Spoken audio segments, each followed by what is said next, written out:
Neighbour disputes can often be solved over a cup of tea. Sometimes they escalate, but rarely like this.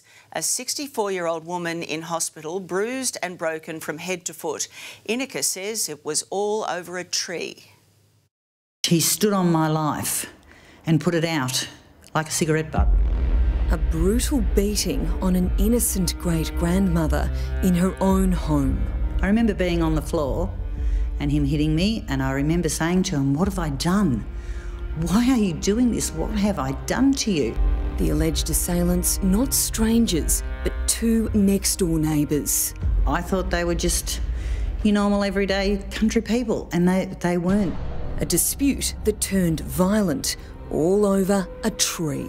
I came with my chainsaws and you can see where I've pruned. But they weren't happy with the job? That's an understatement. They were very concerned I had a complete pulverised spleen. I'm sitting here with two broken hands. My lungs were filling up with blood, so they removed all the blood from my spleen. It's a really nice community to just relax into, yeah. A quaint country town, the kind that's got one pub, one post office, and neighbours you actually know by name. This is where 64-year-old Inika Weller wanted to live out her twilight years. For a totally different sense of community in my later years, really. The people who are there are very much my age and maybe a little bit older. Some people who have moved from the city call it God's waiting room as a joke. But her home came with trouble next door. It all went really well for probably 12 or 13 months, and then everything just changed and it became a nightmare. Things turned sour when Inika asked brother-in-law Michael to do some gardening. I pruned these trees here because they overhang the carport, block the light to the solar panels, and we asked them if it was okay, and they said they would help. And you've pruned a few trees before, right? Oh, over 300. Yeah. So I've done a few. Michael claims his work infuriated Inika's neighbours. Yeah, their behaviour was to just scream and say they wanted a new tree. They wanted a new fully grown tree. It was about $30,000 worth. And I didn't have money. And that wasn't the end for the demands for money, was it? No. No, there was continual fence issues that they wanted me to give money so they could put new bolts in the fence or new boards along the fence. It was a Saturday night and Inika was warm and cosy in her own home. She was getting ready for bed when she heard the sound of breaking glass. It's alleged her next-door neighbours entered through this door and set upon her in a violent attack. And at one stage I thought, God, I wish I'd die, or I wish I'd go unconscious, because the pain was just...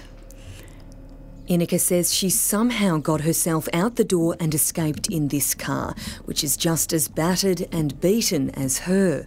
I thought they might follow me. I was scared stiff that he'd get in the car. Initially, we were just praying she was going to live. Sister Jo is in awe of her bravery. I think there's a lot of people who wouldn't have that sort of fight and that will, that could have just curled up and died, but she, got herself out of there. Inika was airlifted to hospital and spent 4 days in an ICU. The worst of her injuries, a pulverised spleen and lungs filled with blood. During her recovery, family recorded these videos. My house has been broken into. I've been never been so frightened in my life. Having someone hit me with a bat. I have a right broken ankle. I had totally broken floating ribs, 7 to 12. I'm sitting here with two broken hands. Her sister Wilma has struggled to see Inika in so much pain. I think she's going to have post-traumatic stress. Yeah, it's going to take a long time. So this is the first time that you're going to see your injuries. That was your back. Whoa.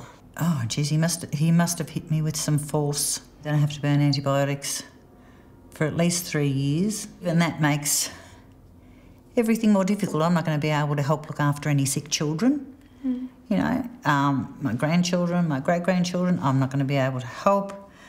It's just Life-changing. yeah. Everyone expects these things happen, you know, in the city, out in the streets, not in your own home in a little country town. Inika's neighbours have been charged with an array of offences, including assault with a weapon and intentionally causing injury. They're currently in custody, but she says she's terrified at the thought of them eventually being released. I don't want to ever go back. And I was thinking last night this is my first night out of hospital, I was thinking, I don't know. The wind was howling around and the doors were slamming and banging, and I don't know if I ever want to be on my own again. I don't know if I'm ever going to be brave enough to go to bed and turn the lights out on my own. All Inika's money is tied up in her home, and being a small country town, it's near impossible to sell. And this former psychiatric nurse will struggle to go back to work. So now her retirement dreams are in tatters. I'm destitute at the moment.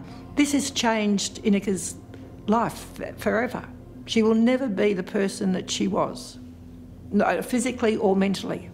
For the next few days, Inika is crashing at Wilma's place, but that's not a long-term option. What do we do? She has no money. She's got 5 dogs. She's got 2 cats. Nowhere to live. Where do you start from there? Everyone has been affected in some way or another, that something of this severity could happen when you're in your own home, just minding your own business, basically.